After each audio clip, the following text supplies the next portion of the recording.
Winter kept us warm, covering earth in forgetful snow. I was working in an all-night petrol station. I guess I would have been during my A-levels. And we had a tannoy system. So in the middle of the night, I would actually read bits of the wasteland out over this deserted urban landscape. Eliot was a troubled person. So for me, as a teenager, you know, going through the chaos of just being a person, you know, you have this sort of sense that, you know, somebody's kind of been there before. I bought a Faber edition of Eliot's poems and I read it with complete mystification on the 65 bus. But I kept at it and I listened to a recording. The recording, you know, of Eliot reading the poem himself was very important to me in trying to, or in coming to terms with the poem in some way. I mean, in starting to like it, you know, even if I didn't understand it. I remember the first time I read this poem, and it was in a sixth form class, and I lived in Sheffield then. My family had a shop there in Sheffield. And just seeing Gunga and Shanti on the page, I felt like my head had come off. I speak Punjabi at home, and here were these words being used in a classroom amongst other white English people. And used positively, I would say, not for mockery. This is done for really serious intellectual purposes. So it built a bond of identity for me and a bond of loyalty to the poem. And I wonder if I only wrote poetry because I first came across this, that you can put Indian words in poems.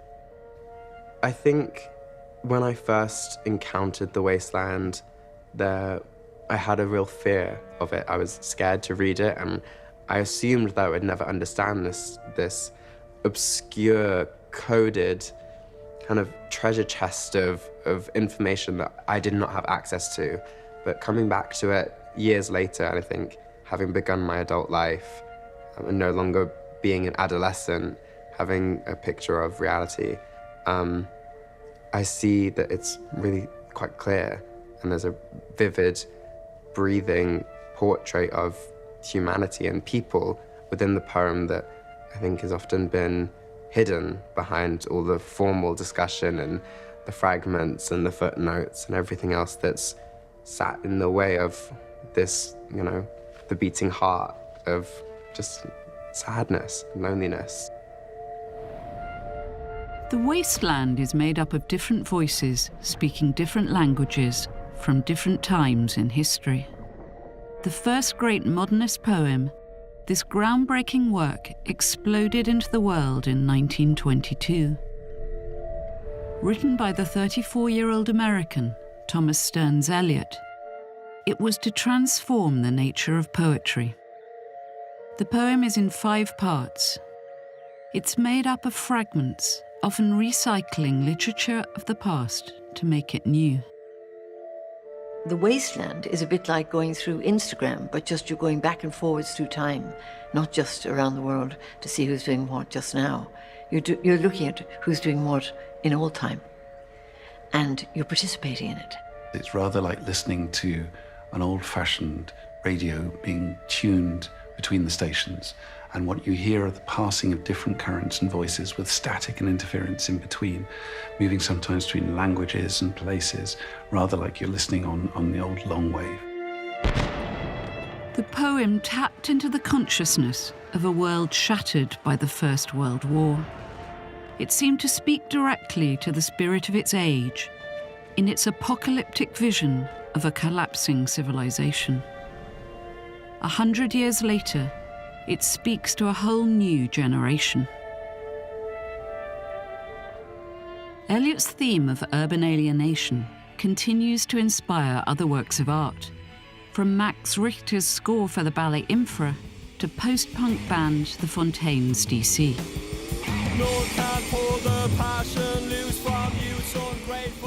Even now, the poem still reaches into the heart of popular culture.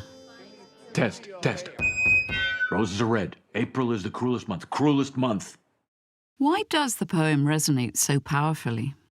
So much seems to be going on deep below the surface. Eliot himself gave little away. Famously private and buttoned up, he actively discouraged any biographical interpretations of his work. He even developed a new impersonal theory in which he publicly argued that poetry should be an escape from personality and emotion.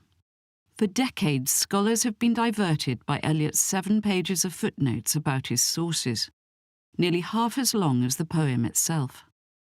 Eliot is famous or infamous for creating his own notes to the poems that are both to be taken seriously and not at the same time. But it, of course, has encouraged an industry of articulate expression around Eliot's work, and particularly a chase after his sources and to see which were the key sources and which were perhaps dummies or fakes designed to lead you off of. Happening today, nearly 1,000 letters written by poet T.S. Eliot to confidant Emily Hale will be unveiled. The letters have been sealed for more than 60 years at Princeton University Library. Scholars hope that they will shed some light on Eliot's life, work, and true relationship with Hale. Many believed Hale was not only his close friend, but also his muse. Eliot first met Emily through family friends, doing amateur dramatics when he was a student studying philosophy at Harvard. Over the next 40 years, he was to write more letters to her than to any other person. One of Eliot's biographers, Lyndall Gordon, first found out about this private cache of letters when she was a graduate student in the 1970s. She sensed its significance, but had to wait 50 years for the archive to be opened. We were thinking the next century, it's endless time, but I did, as a young woman then, make a vow that I would live to this date. And here I am. At 9 on the dot, the doors were opened. It seemed absolutely incredible that we were going to see the letters. The boxes, there they all were.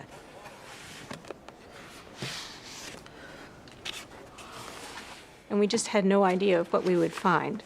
But the first document that everyone wanted to look at was Emily Hale's narrative of her relationship with T.S. Eliot. And Lyndall was sitting at the end of the same table as me. And the first letter I read is a handwritten letter in which he confesses his love for Emily and tells her that she has been his muse and that she has led him to God. And the second letter, which is typed, was written several weeks later. He goes into quite some detail about the passages in his poetry that are inspired by her. And at that point, I jumped up and I went to the other end of the table and I said, Lyndall, you have to look at folder 1 because it confirmed everything that she had written in her biography of Eliot, even down to the specific passages in The Wasteland, particularly the Hyacinth Girl, which she had always said was Emily Hale. What came to me very early, when I was still writing Eliot's early years in the 70s, was that I was really constructing an Emily Hale through Eliot's poetry, which in the 70s was absolutely illegitimate. I can't tell you how unacceptable it was. I wasn't just criticized in reviews, I was savaged by some people. I'd bought the New Statesman because I saw there was a long review, and it seemed to me this reviewer was a man almost tearing his hair with rage. He was jumping up and down in fury because, you see, the norm at that time was to see Eliot as an impersonal poet, and to have linked the life and the work in the way I was doing was totally unacceptable. An hour after the Hale archive was opened came a shock surprise. T.S. Eliot himself had reached out from beyond the grave by arranging for a statement to be released through his estate, denying the importance of Emily Hale in his life. It even revealed that he'd requested a colleague to burn Emily's side of their correspondence. Then there was the time bomb exploding on our screens of Eliot's counter-narrative, saying whatever we were going to read was wrong, that there was another narrative, his narrative, that Emily Hale was a person of no importance, that it had been a delusory love, it had been the love of a ghost for a ghost. But when the researchers did read Eliot's letters to Hale, they found a different story emerging, of a decades-long devoted relationship with Emily, which had a profound and direct impact on Eliot's life and work. 2 months after they begin corresponding. He tells her that he is saving her letters.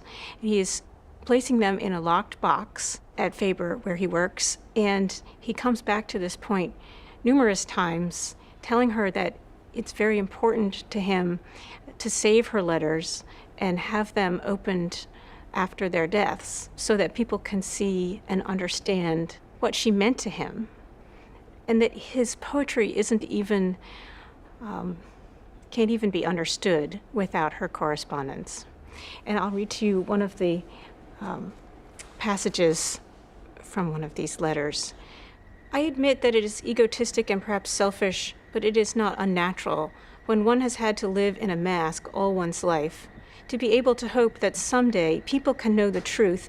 I have longed to be able to cry, "No, you all are wrong about me. It isn't like that at all. The truth is perfectly simple and intelligible, and here it is in a few words."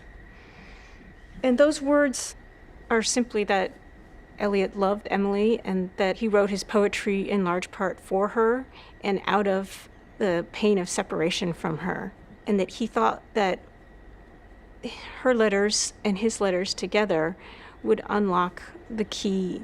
That is the very essence of the wasteland. It's not about, oh, to be in England, now that's April's here. I mean, traditionally, English poets have celebrated lovely April in England with the birth of spring. Whereas Eliot is telling you the exact opposite, that we are profoundly dead. And that to actually wake up in April, to have the roots feel the sap running through their veins, that is his life. And the two are radically interconnected. The letters are full of alerts to the reader of how directly Eliot used his experience in his poetry, so that he doesn't name Emily Hale ever, but she's there as the Hyacinth girl. I want to ask you, please, to reread the Hyacinth lines in the Wasteland Part 1, and the lines towards the very end, and see if they do not convince you that my love for you has steadily grown into something finer and finer, and I shall always write, primarily. So there's this very secret past that is all important to the poetry. And that past goes back to the date Eliot fell in love with Emily Hale, 1912. And a year later, in 1913, Eliot said to Emily Hale in his letters that his love came to fruition, a tremendous, almost dizzying peak of emotion when Emily Hale invited him to come with her to the opera on a Monday night, the 1st of December, 1913. And before we read the Hyacinth Girl passage, there's a quotation from Act 1 of Tristan and Isolde where love is about to happen.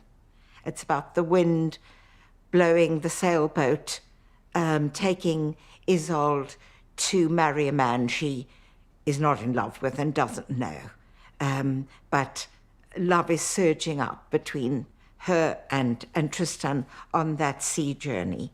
And then following the Hyacinth Girl episode, after the person remembering has looked into the heart of light, the silence, there is that collapse typical of Eliot's poetry. It's the moment of illumination, the flash, if you like, is evanescent. And there's a fall away into loss, a sense of loss of vision. And he quotes from Tristan and Isolde, Act 3, where Tristan is wounded and dying. The lady doesn't come, Isolde doesn't come, and the sea is dull and empty. Ud und leer das Meer.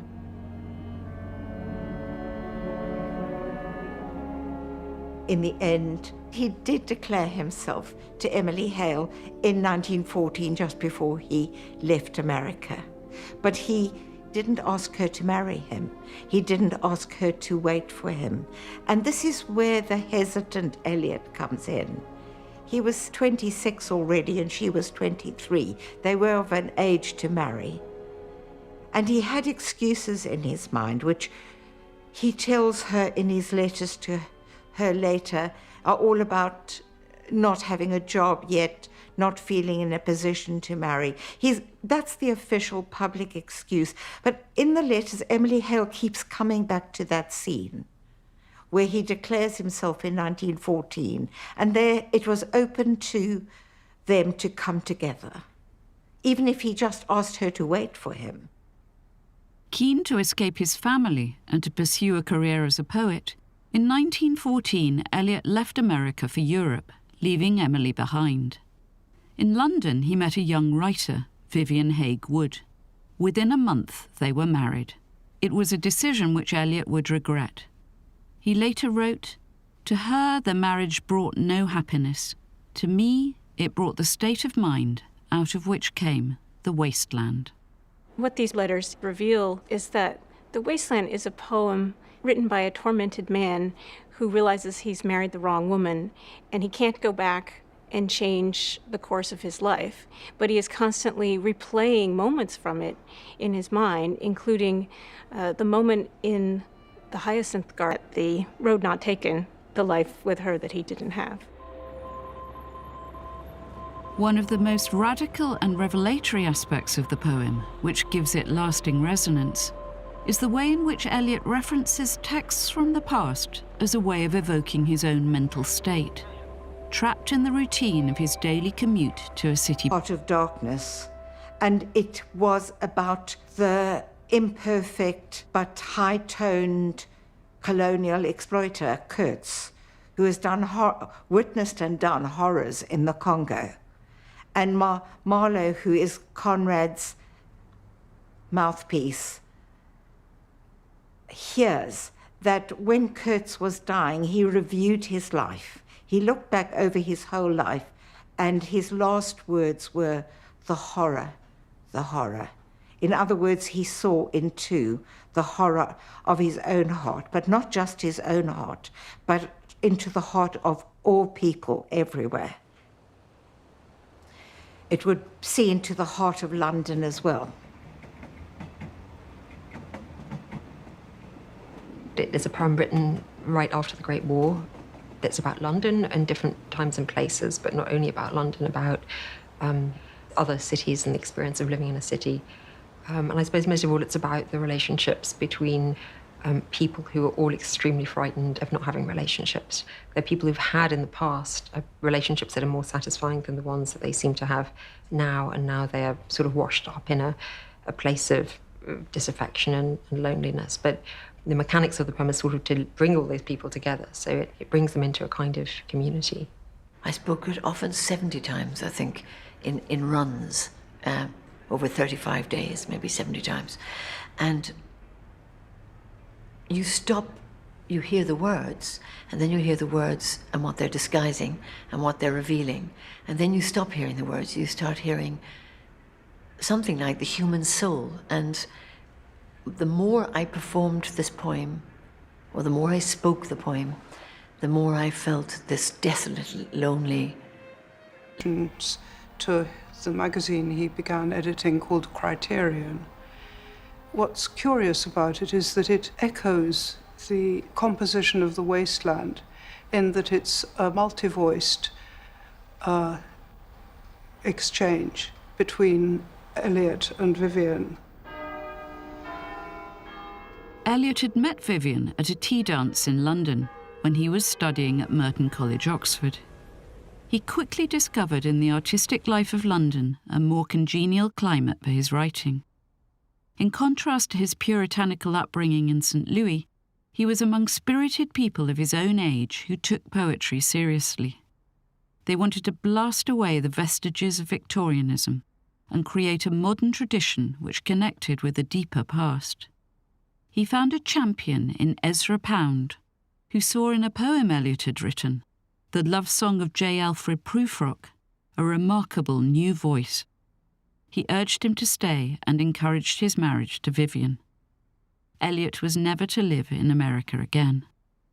Vivien was a sophisticated and culturally avant-garde woman with a good education, liked painting, And her father was a Victorian artist of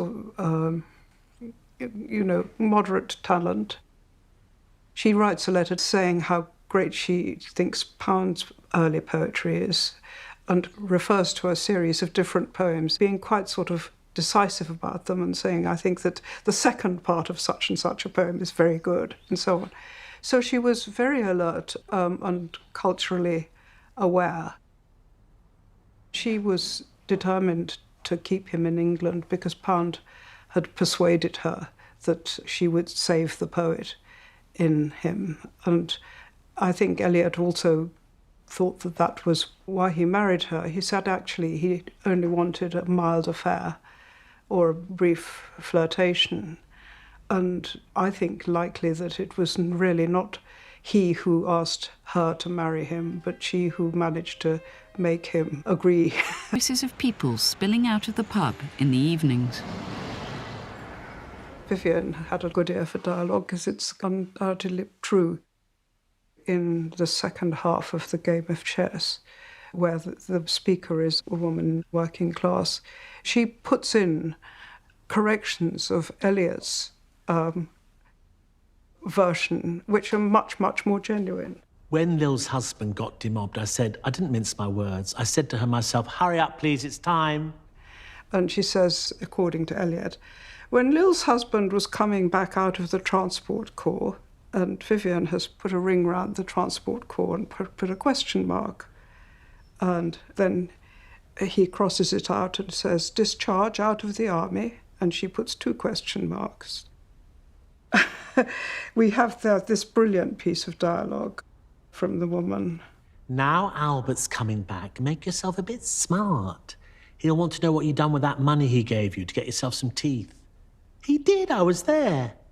You have them all out, Lil, and get a nice set. He said, I swear I can't bear to look at you. And no more can't I said. And think of poor Albert. He's been in the army 4 years. He wants a good time. And if you don't give it him, there's others will, I said. Oh, is there, she said. Something of that, I said. Other woman, she said. Something of that, I said. Eliot, in the margin. I don't want something of that. I want to avoid trying show pronunciation by spelling, is what he writes. So she's listening hard. She's corrected it. He's rejected the correction. Then I'll know who to thank, she said, and give me a straight look. Hurry up, please, it's time. And then, it's the medicine I took in order to bring it off, the woman says. And Vivien corrects medicine and says, pills. It's the pills I took. Good night, Bill. Good night, Lou. Good night, May. Good night. Ta-ta. Good night. Good night. Good night, ladies. Good night, sweet ladies. Good night. Good night. Vivien had a great ear for poetry, and particularly for speech rhythms, and in certain places it seemed even better than Eliot's. And that astonishing scene that is in the wasteland, in the pub scene, with the voices and the hurry up, please, it's time. It has a line of Vivien's that she writes. In fact, she even strikes out Eliot's line where he had written, you want to keep him at home, I suppose. And Vivien grasps that and she transforms it into, what you get married for if you don't want to have children? And it's one of the poem's fabulous lines that seems totally authentic and totally true. The line's very acute because it was her case as well. She didn't want to have children, and Eliot did. One thing that he was very disappointed by. That section in particular, I think that might be the most innovative part of the poem, and that it takes a form of narrative that is not usually treated with tremendous respect, which is often seen as a particularly female, I think, form of storytelling. So I said, and so she said, so he said. Well, often the speaker is trying to sort of justify their own position by telling a story that relies heavily on reported speech, and it turns it into poetry, into art. And in doing so, it reveals a pretty complicated story, and the story that is actually very relevant to many other sections of the poem, because it's a story about fertility and its unwanted effects, and about sterility, about the threat of adultery, and about an unhappy marriage. And these are all major themes of the poem. You ought to be ashamed, I said, to look so antique. And her only 31. I can't help it, she said, pulling a long face. It's them pills I took to bring it off, she said. She's had 5 already and nearly died of young George. The chemist said it would be all right, but I've never been the same. Vivien was to have an even more important role in the poem. The state of the marriage was such that she served as a kind of counter-muse. Vivien had a long history of illnesses. She'd been addicted to taking prescription opiates since she was a teenager. The despair that Eliot was feeling about her was to stimulate the main themes of the poem. The chair she sat in, like a burnished throne, glowed on the marble, where the glass held up by standards wrought with fruited vines, from which a golden Cupidon peeped out, another hid his eyes behind his wing, doubled the flames of 7-branched candelabra, reflecting light upon the table as the glitter of her jewels rose to meet it from satin cases poured in rich profusion. The chair she sat in, like a burnished throne, etc., she's puzzled by. She says, "Don't see what you had in mind here," which is a description of her bedroom, her boudoir. But there's also another woman who lurks behind this portrayal, Dante Gabriel Rossetti's Lady Lilith, the evil woman who entraps and kills men. And she's brushing out her hair almost exactly as Eliot describes it in the poem in fiery points. But not only that, there was a biographical similarity between... Go for a drive in the afternoon. Now this is one of those exact scenes from the life. They did actually order a car to take them for an afternoon drive. So those little mundane details like talking to Marie and taking a closed car along the seafront go into the wasteland. A tutor sometimes in the evening giving lectures. He's reviewing for journals in London and further afield. He's getting more and more exhausted, and the toll of his marriage is taking increasing effect. His health is failing physically. I do not know much about gods, but I think that the river is a strong brown god, sullen, untamed, and intractable, patient to some degree, at first recognized as a frontier, useful, untrustworthy as a conveyor of commerce, then only a problem confronting the builder of bridges. All rivers for Eliot were kind of predicated on his experience of the Mississippi as a child. It played an important role in Eliot's time in St. Louis. It plays its role in the wasteland, too, as a kind of ghostly river that flows beneath the Thames, which is the river that's named in the poem. Eliot's family in St. Louis was royalty to this town. His grandfather, William Greenleaf Eliot, moved to St. Louis in 1835 on a mission to civilize St. Louis, and he founded the first Unitarian church. And his father, Henry Ware Eliot, was the president of the Hydraulic Press Brick Company. So the streets of St. Louis, the Eads Bridge, the railroad tunnels, the sewers, many of them were constructed of hydraulic brick. His mother, Charlotte Eliot, was a major reformer in the city of St. Louis, and she was a poet, a published poet, who wrote primarily religious verse. And I think all of their accomplishments made him feel like he had a lot to live up to. And that could be one reason why he was so determined to leave St. Louis. Eliot's family were opposed to his marriage to Vivien and concerned about his apparent inability to earn his living as a poet. In January 1919, Vivien received news when Tom was at work at Lloyd's Bank. On the 8th of January 1919, she writes, "Cable came saying Tom's father is dead. Had to wait. all day till Tom came home, and then to tell him, most terrible, underlined. At that time, and for years before, Eliot knew that his father had deplored his marriage and believed that Tom had made a mess of his life. Those were the words. And Eliot was just on the brink of hoping he could change his father's mind, because Leonard and Virginia Woolf, hugely influential in London, had offered to publish his second volume of poems at their newly created Hogarth Press. It was in the works. The father, Henry Ware Eliot Sr., died in January. The Woolfs actually printed the copies in March, but that came sadly too late.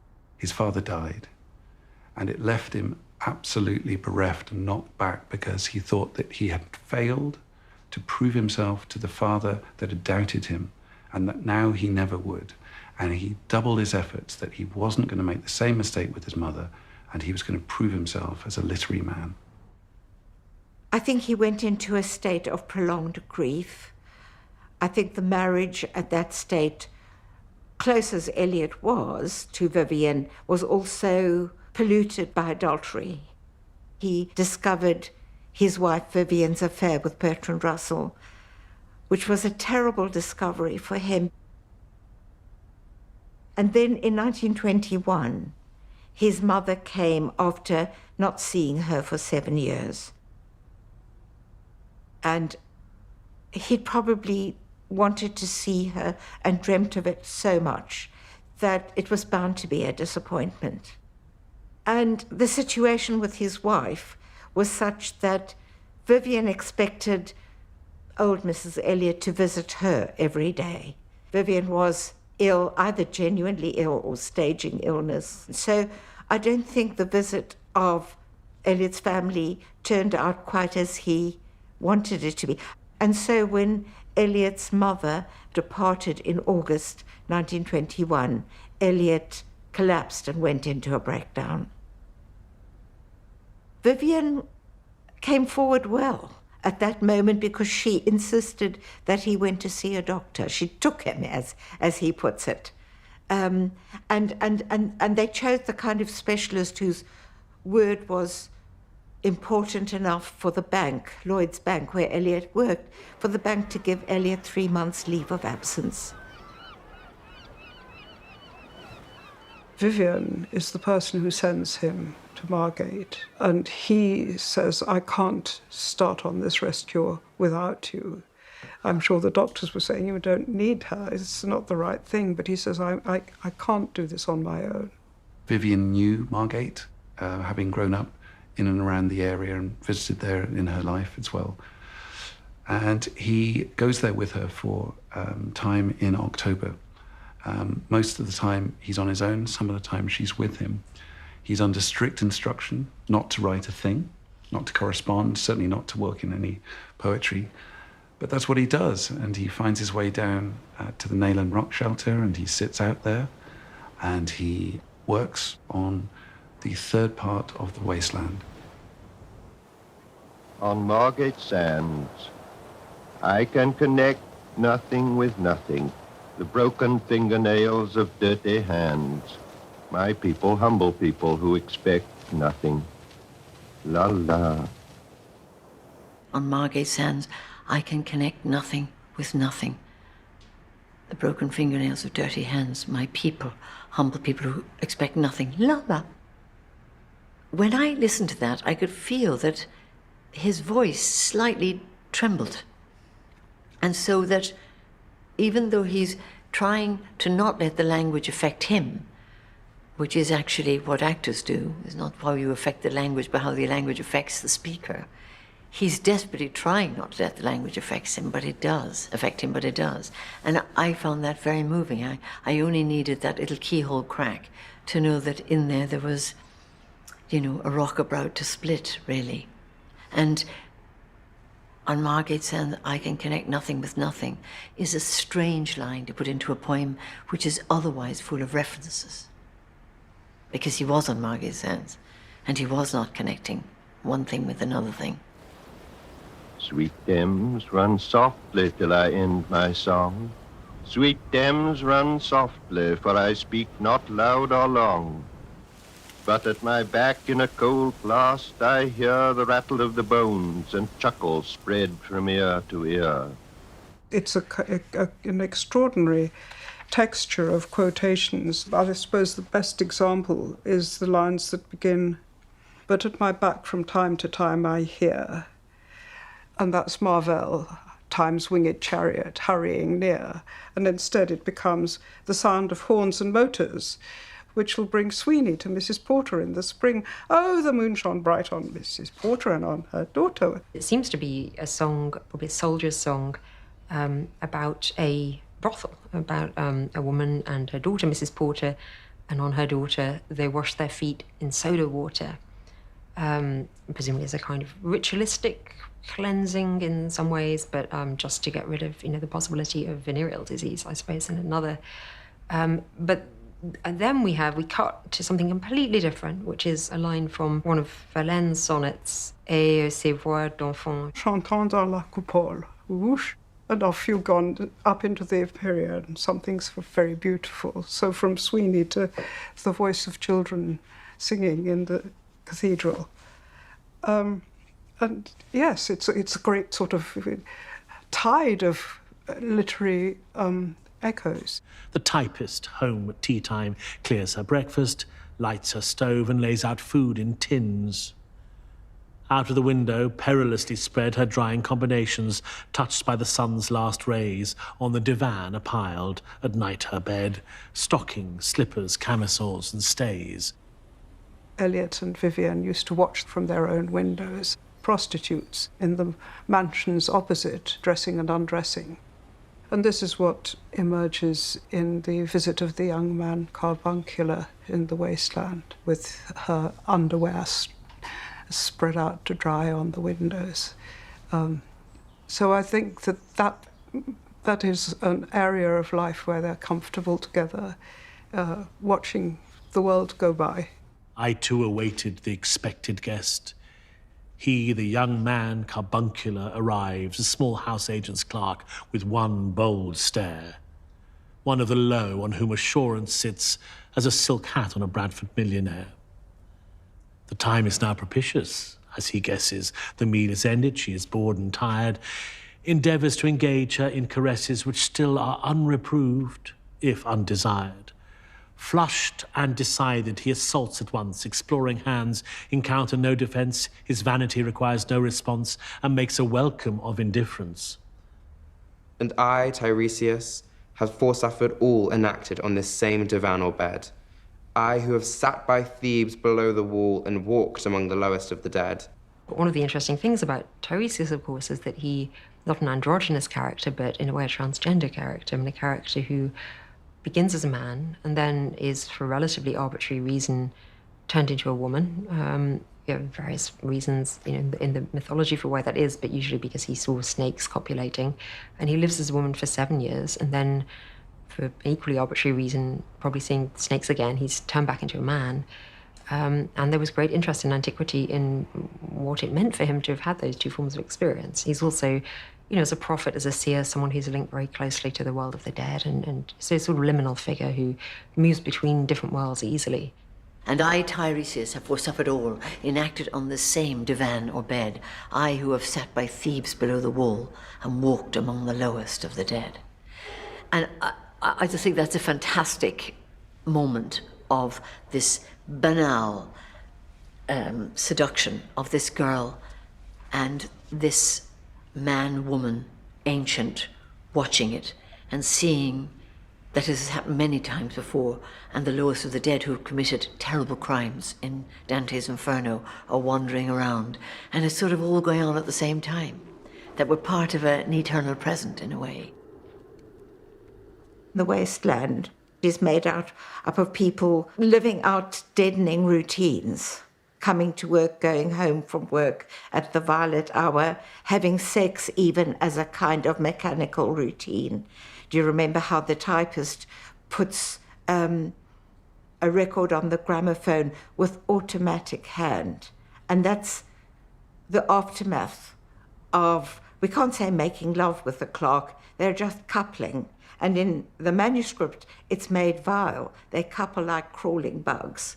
Eliot is filled with fastidious distaste at the thought of these routine scenes and the indifference that go. People are not just suffering the wasteland, they are not aware of it. They are living these deadly lives because they're absolutely indifferent. They don't see their lives. They don't see the emptiness.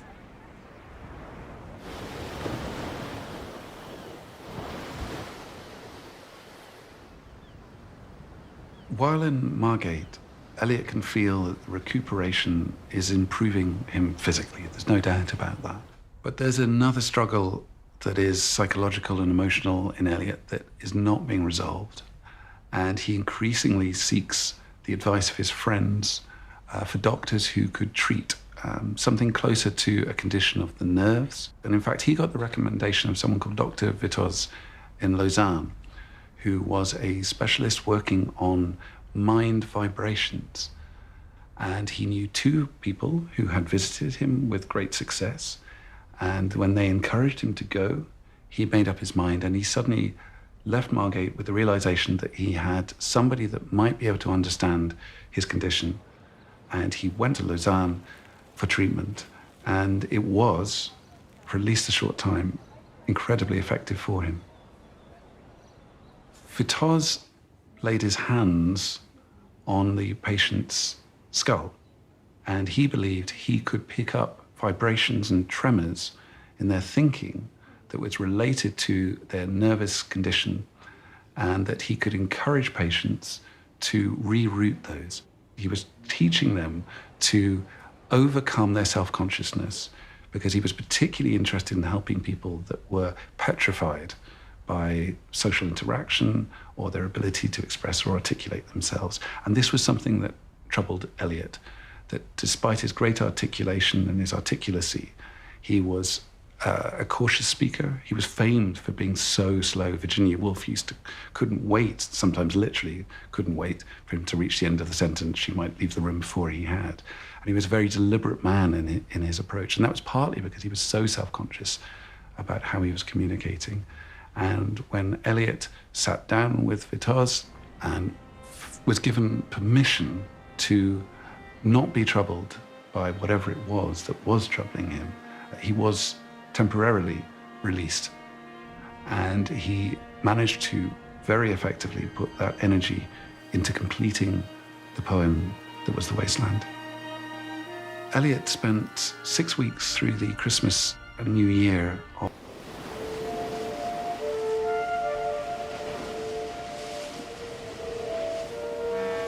Phlebas the Phoenician, a fortnight dead, forgot the cry of gulls and the deep sea swell and the profit and loss. A current undersea picked his bones in whispers. As he rose and fell, he passed the stages of his age and youth, entering the whirlpool. Drowning is one of the great themes of the poem. I mean, it's a poem called The Wasteland, and that makes us think of barren sites above water, of arid sites, of things in misuse and disuse.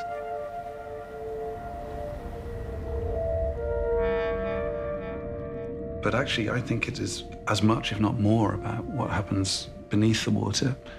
We have images of drowning throughout. The tempest is the strong force, the strong current that runs through the poem.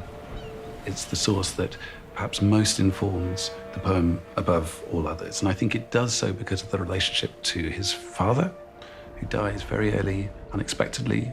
And in the play, the son is told by song from Ariel that his father has drowned at sea, and he hears Ariel sing, "Full fathom 5, thy father lies." And we have the image of the father at the bottom of the ocean, drowned.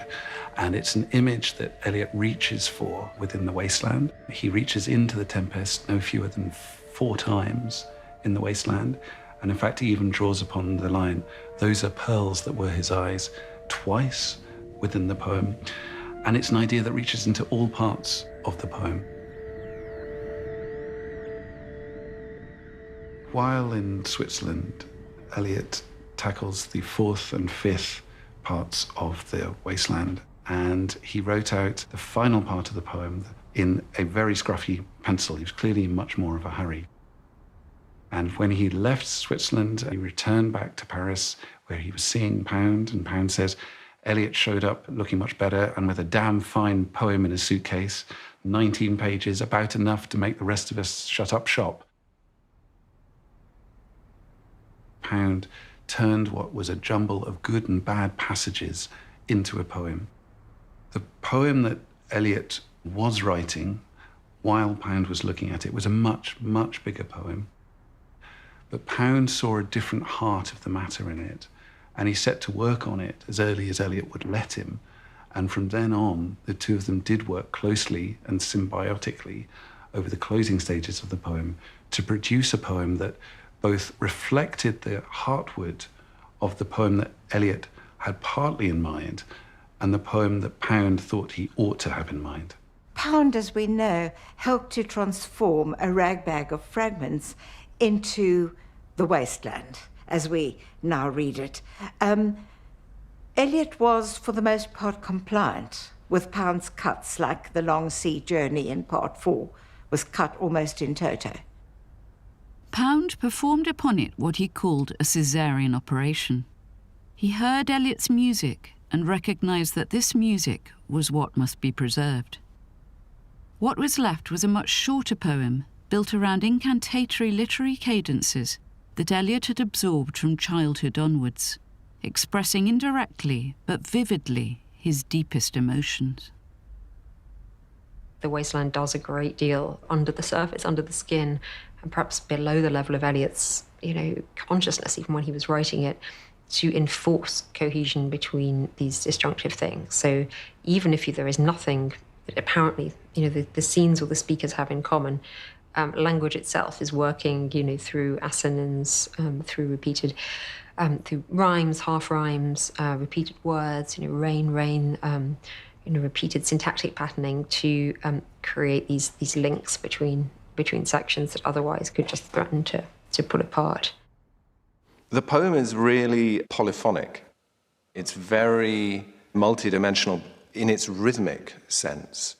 It has a sort of a dramatic quality as well, in terms of just the sounds themselves, the way they're put together, which I think is something that really comes alive when you hear it aloud. If there were the sound of water only, not the cicada and dry grass singing, but sound of water over a rock, where the hermit thrush sings in the pine trees, drip, drop, drip, drop, drop, drop, drop, but there is no water. Pound is querying some very particular poetry devices and techniques that Eliot's employed. In the early pages of a game of chess, you see him write comments in the margins like tum pum. And he also writes two penti. Now, what he means by that, penti is pentameter. And tum pum is another expression of pentameter. So he's picking up Eliot for embracing the English idiom of the iambic pentameter. And what he's got in mind is the opening of the game of chess, where Eliot writes, "The chair she sat in like a burnished throne, glowed on the marble, where the swinging glass." Now, that's actually an iambic pentameter. And Pound is saying, no, don't do that. And Eliot goes back to those lines, and he makes a small change only. He takes out the word swinging in the line 2. But what that instantly does is remove the line out of iambic pentameter. And so what it does is pivot the poem on a different axis. And so from the beginning of the poem, we have a slightly different rhythmical alteration. And it is the only part that does it. And it is the wonderful clarification of all of the elements that the poem brings in and leads Eliot eventually to his title, which comes very, very late in the process. What is that sound high in the air, murmur of maternal lamentation? Who are those hooded hordes swarming over endless plains, stumbling in cracked earth, ringed by the flat horizon only? What is the city over the mountains, cracks and reforms and bursts in the violet air? Falling towers, Jerusalem, Athens, Alexandria, Vienna, London, unreal. It's a judgment about all time, all history, Jerusalem, Vienna, Alexandria, Athens, London. All those civilizations rise and fall, and is warning London. The London Bridge is going to fall down. It's going to happen. This is almost a prophetic voice, apocalyptic, biblical. Eliot frequently mentions the Thames, and in the final section, he switches rivers. He leaves the Thames to go off to India to the Ganges, but not the Ganges as we know it in the West. He uses the Indian word for the Ganges, Ganga. For Eliot, I think Ganga is really important because Ganga represents all the contradictions of death and renewal that he's embodying in the wasteland. Ganga was sunken, and the limp leaves waited for rain while the black clouds gathered far distant over Himavant. The jungle crouched, humped in silence. Then spoke the thunder. Da, Datta, what have we given? My friend, blood shaking my heart, the awful daring of a moment's surrender, which an age of prudence can never retract. By this and this only we have existed.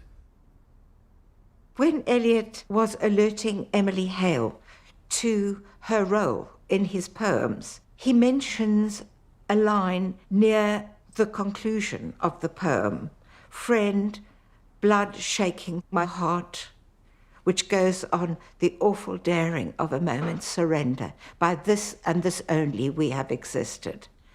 Now, that blood shaking the heart is a reversal of what actually happens biologically. It's like your whole body is thrown into commotion because normally the heart pumps the blood.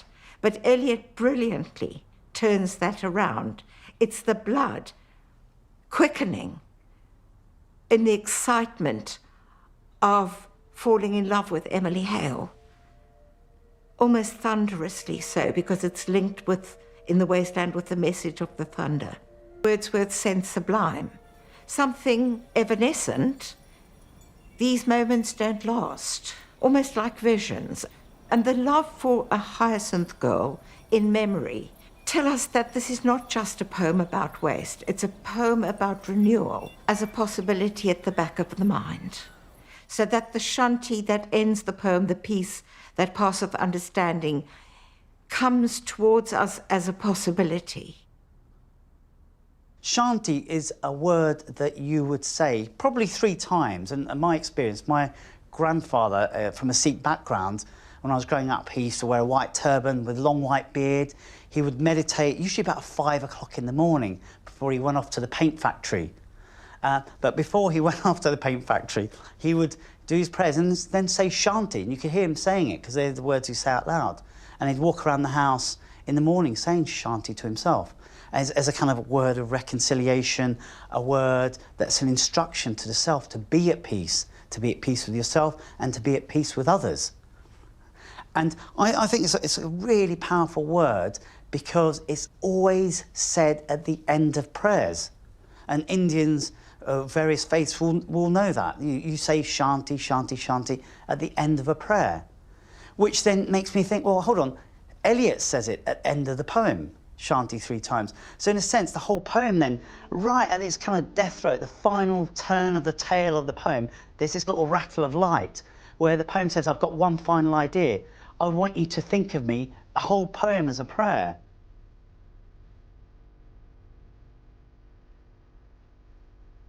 We cannot understand the poem without the non-wasteland moments, which is the hyacinth girl, the children's voices chanting in the chapel in a line from Verlaine, the inexplicable splendor of Ionian white and gold, which is the Church of St. Magnus the Martyr, which is an Anglo-Catholic church, a branch of Anglicanism that Eliot would eventually join.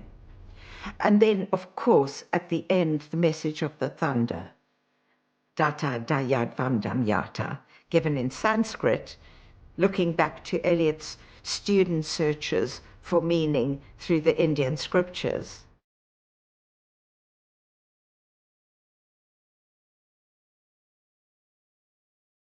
To learn Sanskrit in India is regarded as the closest you can get to God, as it were, because it's the purest language. And Eliot was, I think, aspiring after that. And he starts to mention da and data, dhyadvam, damyata, right at the end of the poem. And that's fascinating to me because in the Upanishads, which are over 2,500 years old, these Hindu scriptures, in them, Prajapati is the creator of the universe. And Prajapati creates his sound, da, and he gives his sound to these three emanations he creates. But what's interesting in that story is that each of these three emanations take da to mean different things. They hear it differently. Data, dhyadvam, damyata, restraint, compassion, and charity. That's where the poem leaves us, at a kind of interface between disillusion with a collapsing civilization, London Bridge falling down, or the possibilities of illumination. There's something almost visionary, quite beyond our ordinary life, which is hovering at the edges of the poem when love goes beyond its object, when my eyes failed, I could not speak, looking into the heart of light, the silence. But it was to become the defining poem of the 20th century. Ezra Pound never edited any more of T.S. Eliot's poems. In 1925, Eliot was made a literary editor